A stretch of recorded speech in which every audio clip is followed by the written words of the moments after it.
Assalamualaikum warahmatullahi wabarakatuh.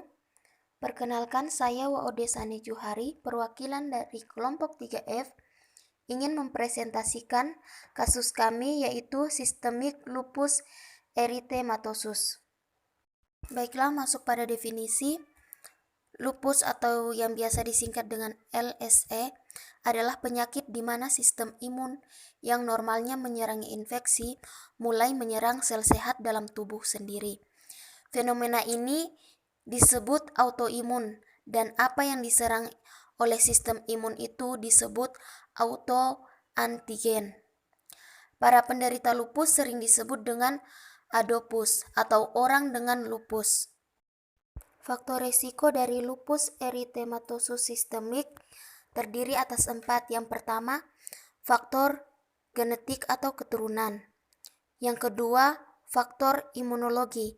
Imunologi terbagi atas 3 karena faktor dari antigen, kemudian kelainan sel T dan kelainan sel B, dan kemudian kelainan antibodi.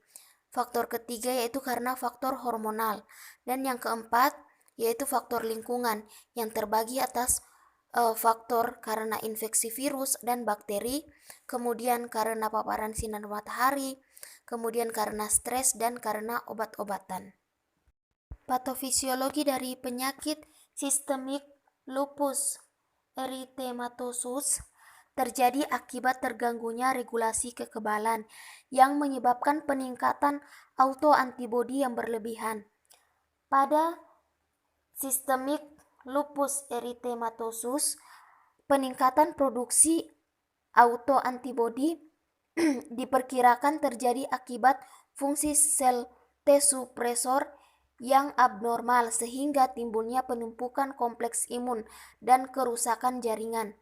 Inflamasi akan menstimulasi antigen yang selanjutnya merangsang antibodi tambahan dan siklus tersebut berulang kembali. Masuk pada kasus, Nona SK perempuan muda usia 24 tahun, berat badan 48 kg, tinggi badan 154 cm, datang dengan keluhan utama wajah melepuh disertai dengan rambut rontok, bengkak pada seluruh tubuh, demam, nyeri sendi dan sariawan. Pasien alergi terhadap kosmetik yang dibelinya. Kulit wajah menjadi kemerahan diikuti dengan munculnya vesikel dan bula terutama di bagian pipi dan leher. Pasien juga mengeluhkan rambut rontok diikuti dengan bengkak seluruh bagian tubuh.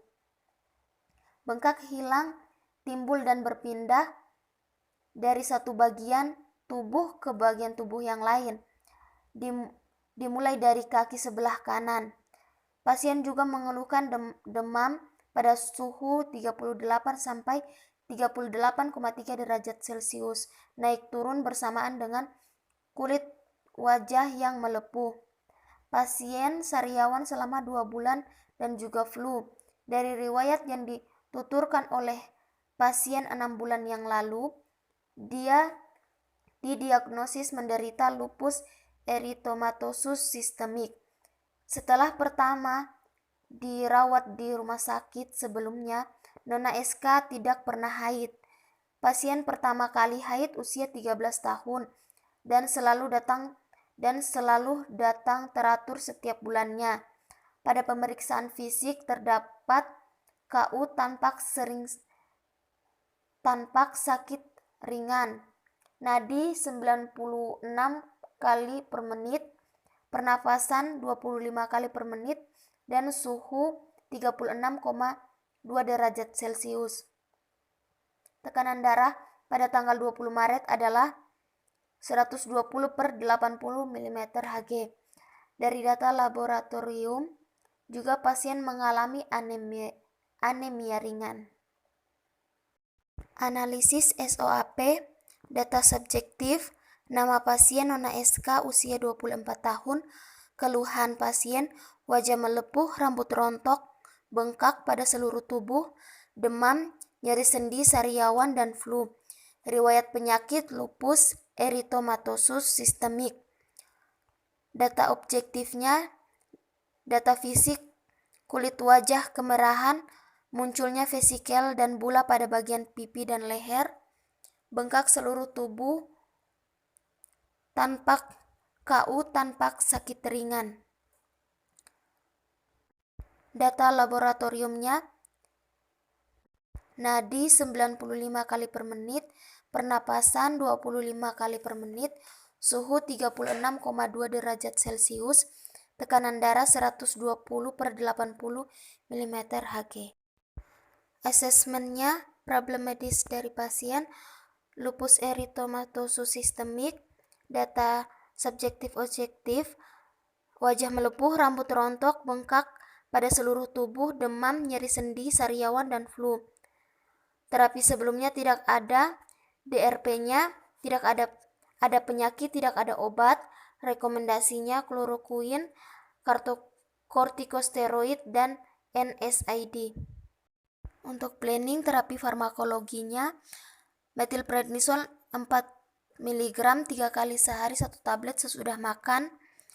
Efek sampingnya gangguan keseimbangan cairan dan elektrolit, kelemahan otot, osteonekrosis aseptik, osteoporosis, tukak peptik dengan perforasi, pendarahan, distensi abdomen, hambatan penyembuhan luka, peningkatan tio, keadaan Cushiongid, hambatan pertumbuhan, gangguan sirkulasi menstruasi, katarak, kemudian pengobatan untuk ibuprofen 400 mg 3 kali sehari sesudah makan. Indikasinya terapi nyeri ringan sedang,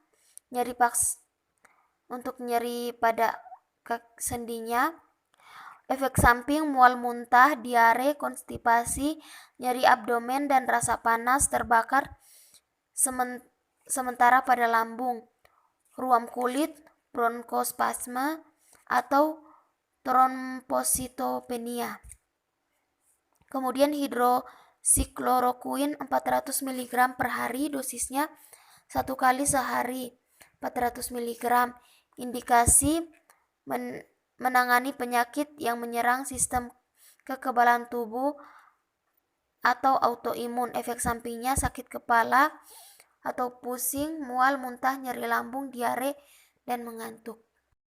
Terapi non-farmakologi yaitu istirahat yang cukup dan hindari kelelahan, perlindungan terhadap sinar matahari seperti menggunakan pakaian tertutup dan tabir surya jika ingin keluar, menghindari paparan sinar matahari langsung, menerapkan pola makan yang sehat dan seimbang, perbanyak konsumsi buah dan sayur, melakukan olahraga ringan yang diperlukan untuk mempertahankan kestabilan sendi. Monitoring pertama, pemantauan berkala fungsi ginjal pada pasien ini sangat diperlukan melalui pemeriksaan urin rutin, terutama sedimen, proteinuria, kadar kreatinin darah, albumin serum, clearance kreatinin tiap 6 bulan sekali.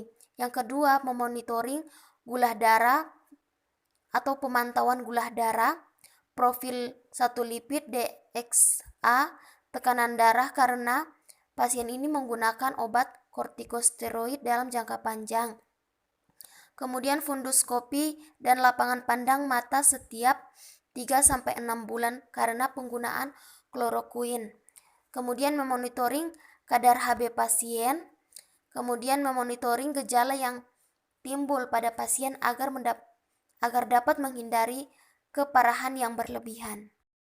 Kemudian KIE, yang pertama komunikasikan untuk pengetahuan tentang penyakit dan perencanaan terapi pada pasien dan kepada keluarga. Menginformasikan kepada pasien untuk meningkatkan kepatuhan minum obat dan menjalani pengobatan. Menginformasikan kepada pasien harus menghindari paparan sinar matahari, sinar ultraviolet B pada waktu tengah hari merupakan faktor fototoksik yang lebih signifikan. Kemudian menginformasikan kepada pasien untuk selalu menjaga kondisi tubuh, makan makanan sehat dan teratur, olahraga, dan lain-lain. Kemudian mengedukasikan kepada keluarga pasien tentang pengenalan masalah aspek psikologi, bagaimana pemahaman diri pasien lupus ini mengatasi rasa lelah, stres emosional, terutama psikis, masalah terkait dengan keluarga atau tempat kerja dan pekerjaan itu sendiri, terus mengatasi rasa nyeri. Informasikan kepada pasien untuk selalu menjaga pola tidur dan selalu istirahat yang cukup. Informasikan kepada pasien untuk melindungi diri dari benturan. Edukasikan kepada keluarga pasien untuk selalu mendukung dan memberi pandangan positif. Informasikan kepada pasien untuk selalu mengontrol kondisi kesehatan rutin ke dokter. Sekian dari saya. Jika ada kurang dan lebihnya mohon maaf. Saya akhiri, wabillahi taufiq wal hidayah. Wassalamualaikum warahmatullahi wabarakatuh.